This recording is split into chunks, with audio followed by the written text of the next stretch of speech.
The stranger in the barn. The wind howled across the flat Kansas fields, pushing dead leaves into small, restless spirals along the dirt road leading to Daniel Reid's farm. It was just past midnight when the horses began to stir, uneasy, snorting into the cold. Daniel, already awake and nursing his usual cup of black coffee, glanced toward the window. The barn light, which he always kept off, flickered faintly. He reached for his coat without thinking. Living alone had taught him the difference between silence and something unnatural. The wooden boards of the barn creaked beneath his boots as he stepped inside. The smell of hay and old leather greeted him. But beneath it, something else. Human. Sweat. Fear. And then he saw them. Huddled in the corner, covered with a threadbare tarp, lay a woman, bruised, blood-crusted around her temple, one shoe missing. Around her, curled in a tight formation like ducklings, were 7 children. They were fast asleep, exhaustion pressed deep into their faces. Daniel froze. The woman's eyes opened. Wild, terrified. She sat up quickly and positioned herself between him and the children. "Please," she whispered, her voice hoarse and cracked. "We just needed a place to rest. We'll be gone by morning." He didn't speak at first. His brain processed her in parts. Split lip, swollen ankle, dirt-smudged cheeks, a child's tiny hand clutching the hem of her coat. "You're hurt," Daniel said flatly. She nodded, eyes never leaving his. "Just twisted my ankle. I can manage." He stepped closer, hands visible, palms open. "I've got food inside. Water, clean blankets." She tensed. "I'm not calling anyone," he added. "You're safe here, for now." That "for now" wasn't a threat. It was a truth. He didn't know her, but he knew fear when he saw it, and whatever she was running from, it had nearly broken her. The woman's shoulders slumped in relief. Still, she didn't stand. "I'm Daniel," he said, crouching to her level. She hesitated. "Lena." A pause. "Morgan." He glanced down at the children. "All yours." A weak smile. "All mine." Daniel fetched warm bread, peanut butter, 2 jars of soup, and his late wife's old quilt. He didn't ask questions. Not that night. The next morning, frost coated the fence posts, and the barn looked deceptively calm in the weak light. Lena sat outside with 2 of the younger kids, trying to clean their shoes with a damp rag. Her ankle was swollen badly now, forcing her to limp even a few steps. Daniel watched from the porch. 3 years of silence had turned his world into a predictable cycle. Fields, livestock, evening whiskey. Since Sarah died, no one had lived under his roof. Yet there they were, 7 children filling his barn with muffled giggles, questions, and motion, and a woman who carried exhaustion like a second skin. He walked toward them with a first aid kit and a steaming mug of coffee, still planning to leave this morning. She looked up, wary. "You can't walk on that ankle, Lena. And the kids, they need rest. Real rest." Lena pressed her lips together, gaze drifting across the horizon. "We can't stay long. He might be looking." "Who?" Daniel asked, though he already guessed. Her silence answered him. "I'm not asking for details," he said, kneeling beside her. "Just, let me help." Something in his voice must have convinced her. She nodded slightly, and he began wrapping her ankle in silence. As he worked, he studied the children. One boy, maybe 9, held his younger sister's hand with quiet protectiveness. Another girl, no more than 12, was braiding straw into a clumsy doll. These weren't troublemakers. These were survivors. Lena followed his gaze. "We left 2 nights ago. Slept behind a truck stop the first night. Then a park." Daniel didn't speak. He knew what it meant to be chased by something you couldn't outrun.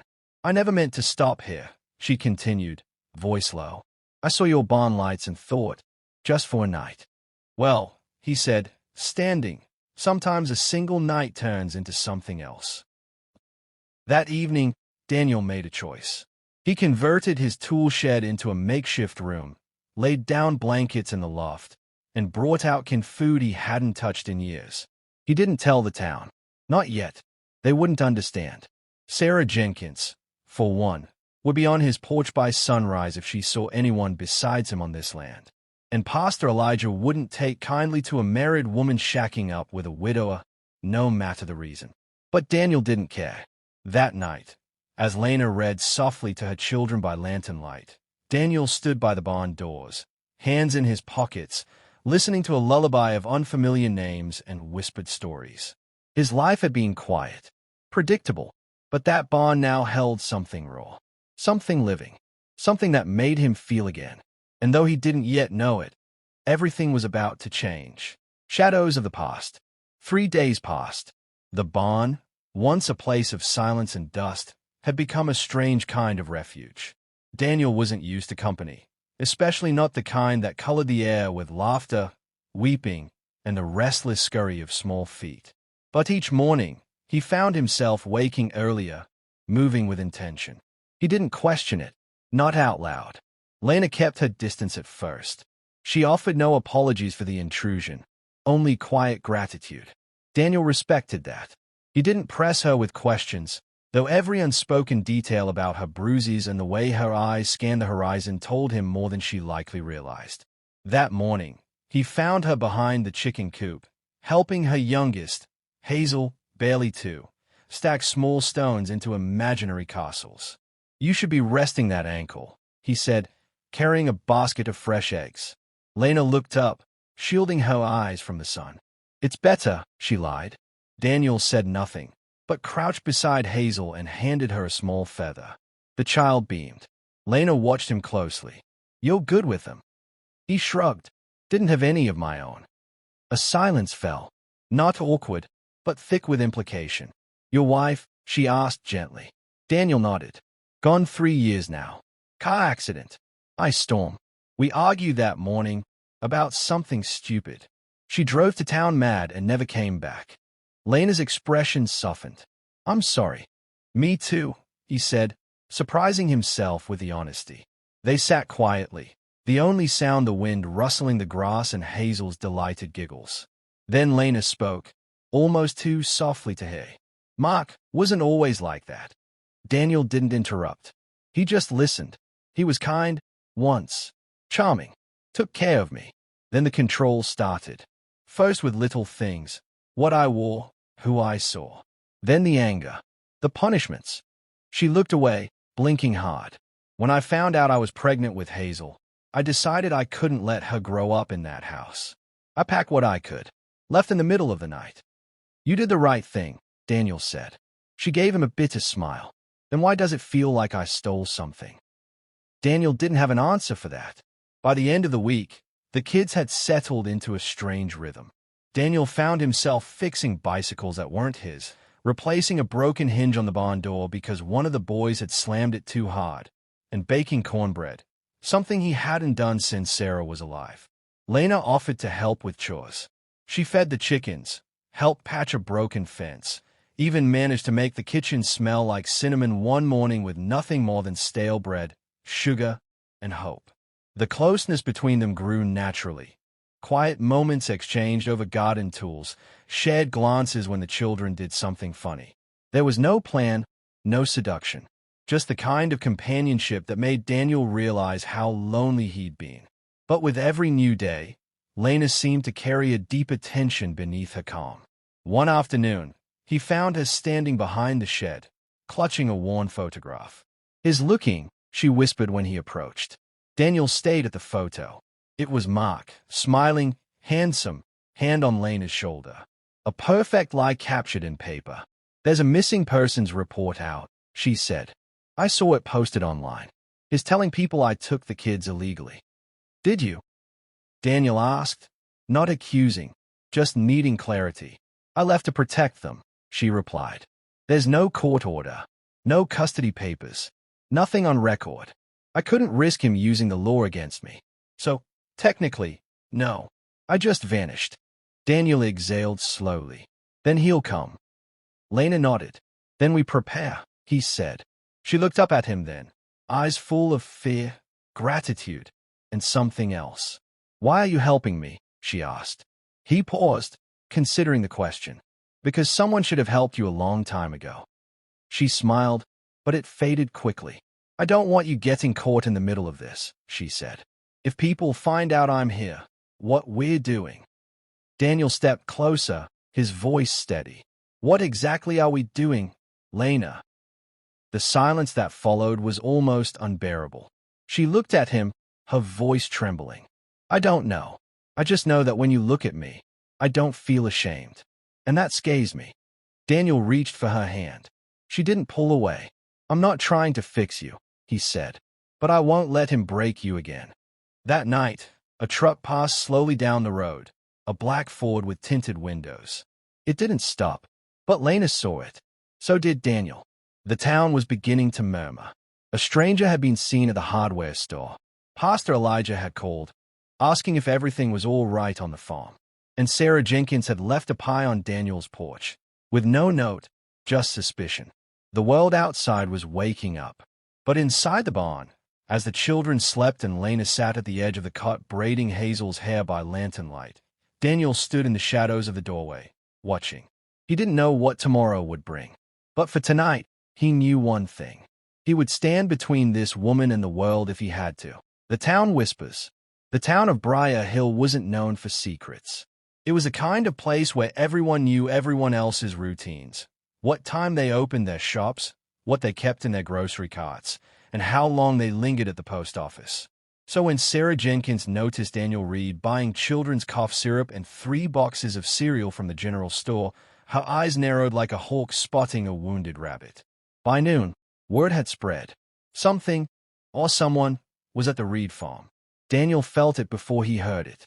A shift in the way people spoke to him. Less friendly, more careful. He passed 2 older men in the hardware aisle who stopped talking the moment they saw him. One offered a stiff nod. The other stayed pointedly at Daniel's loaded cart. Children's vitamins, extra bedding, and canned fruit. The barn no longer felt like a secret. It felt like a target.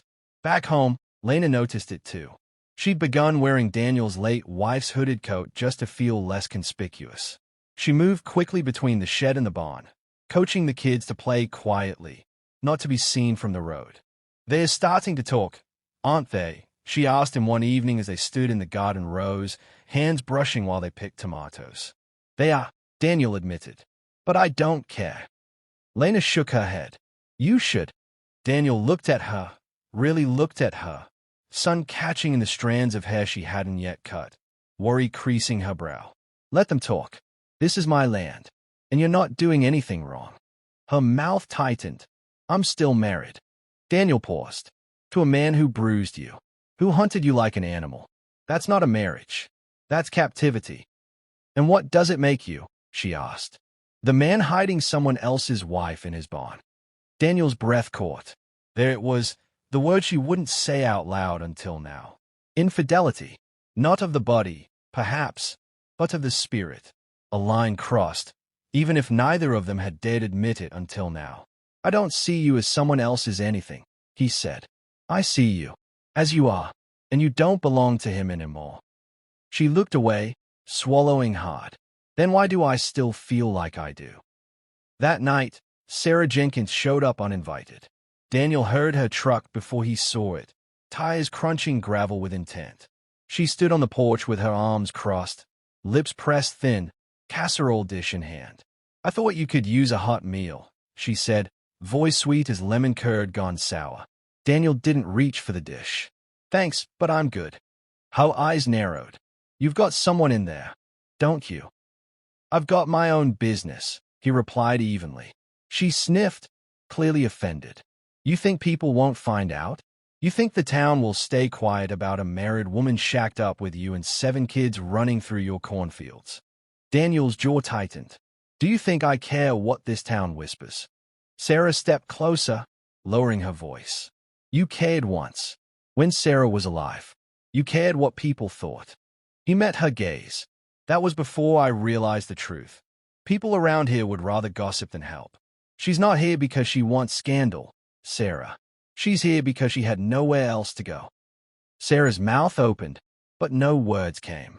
Finally, she turned, dumped the casserole on the porch, and stormed off. The next morning, Lena found Daniel fixing the chicken coop, hammer clutched like a weapon. Something happened, she asked softly. He nodded, wiping sweat from his brow. They know, or they think they do. She sat beside him in the grass, fingers fiddling with the hem of her borrowed coat. Maybe it's time we told the truth. Whose version? He asked bitterly. Yours, his, or the town's? Lena looked up at the sky. I'm tired of running, of hiding, but I'm not ready to give you this. Not if it's built on ashes. Daniel's voice was quiet. I'm not asking for more than you can give.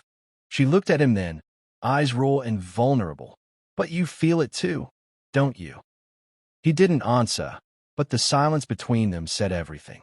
Then a sound tore the moment apart, a car pulling into the gravel drive. Daniel stood. Lena froze. Through the barn window, the children peeked nervously. The older boy reached instinctively for his siblings. Outside, a black Ford idled. A man stepped out. Tall, tan coat, sunglasses that couldn't hide the cold behind them. Lena's breath hitched. It's him. Mark Morgan had found them. What he did next. Mark Morgan stepped out of the truck like a man who expected the world to part for him. Clean-shaven, crisp collar, the kind of smile that had once fooled Lena's parents, neighbors, and pastors alike. Only now, Lena saw the truth written behind that charm. The sharpness in his gaze, the coiled violence in how he slammed the door. Daniel moved first. Calm, deliberate, stepping between the porch and the barn as if his body alone could hold back a hurricane. You need to leave, he said. Mark gave him a slow once-over. You must be the farmer. He smirked. The one playing house with another man's wife. Daniel didn't flinch. She's not yours to claim. Not anymore. Lena appeared then, standing just behind Daniel. Her face was pale, but her spine was straight. The children were hidden in the loft, the oldest holding the youngest's hand. Mark's voice dropped, dark with amusement. You've got the whole town buzzing, Lena. Did you even stop to think about the shame you're bringing down on your kids? Her voice was steady. I thought about their safety. That's why I left. He laughed, low and cruel. You think hiding out in a barn with some lonely widower is noble? You're a runaway, a thief. You stole my children. Daniel stepped forward. Raise your voice again, and you'll find yourself face down in the dirt. Mark's jaw twitched. You think this changes anything? The law's on my side. She has no custody order, no proof, just bruises and drama. I have police reports, Lena said quietly. I never filed charges, but I have the records. Hospital visits, witnesses. This time, I will file. For a moment, something cold and calculating flickered in Mark's expression. Then he smiled again, like it was all just a misunderstanding. Let's go home, he said. You've made your point. I'll be better. I'll get help. Lena shook her head. You've said that before. I mean it this time. No, she said. You mean it every time. The sound of tires on gravel interrupted them. Sheriff Doyle's cruiser rolled up slowly, lights off. Pastor Elijah stepped out from the passenger side, followed by Sarah Jenkins. Daniel's heart sank. The whole town had come. But this wasn't a confrontation. This was a reckoning. Sheriff, Mark called out. Glad you're here. She's keeping my kids from me. Doyle didn't reply. Instead, he turned to Lena. Do you want to file a report? She hesitated, then nodded. Yes, I want to file a restraining order. And charges. Mark laughed. Are you serious? They've been hiding me for days. You think this town will side with a runaway and a barn dweller? Sarah Jenkins stepped forward. I saw the bruises, Mark. I saw what your children look like when they're scared of their own father. You're not welcome here. Mark's smile shattered. Doyle moved in. Turn around, Mr. Morgan. Hands on the truck. The arrest was clean, fast. No struggle, just the sound of handcuffs, the dull thud of finality. As the cruiser pulled away, Lena let out a breath that shook her entire frame. Daniel stood beside her, uncertain whether to hold her or let her stand alone. I didn't think it would happen like this, she whispered. Neither did I, he said. Days passed. The barn became quieter again, but not empty. The children no longer whispered in fear. They shouted, played, argued like ordinary siblings. Lena smiled more. She moved with ease, without flinching at every car that passed the driveway. One morning, Daniel found her sitting on the porch, sunlight warming her face. Hazel sat asleep in her lap, a book open on the armrest. "Coffee?" he asked. She nodded. "Black, same as you." He sat beside her, 2 mugs steaming between them. "I talked to a lawyer," she said. "There's a path. It'll take time, but I'll have full custody. I'll be free." He nodded slowly. "Good." They sat in silence, comfortable now, like they'd done this for years. "Daniel," she said softly. "Yeah. I meant what I said before. I didn't come here to fall for anyone. I know. But I did." She turned to him, eyes glistening. "I don't know what comes next," she said. "But if it includes you, I'm not afraid of it." Daniel took her hand, warm and strong in his. "I'm not afraid either," he replied. Later that evening, the town saw them together, Lena walking beside Daniel at the farmer's market, Hazel on his shoulders, the others trailing behind. Some whispered, some nodded, but most said nothing, because in a place where secrets didn't last, truth finally had a place to breathe. And what Daniel did next, welcoming her, defending her, choosing her, didn't just surprise the town. It changed it.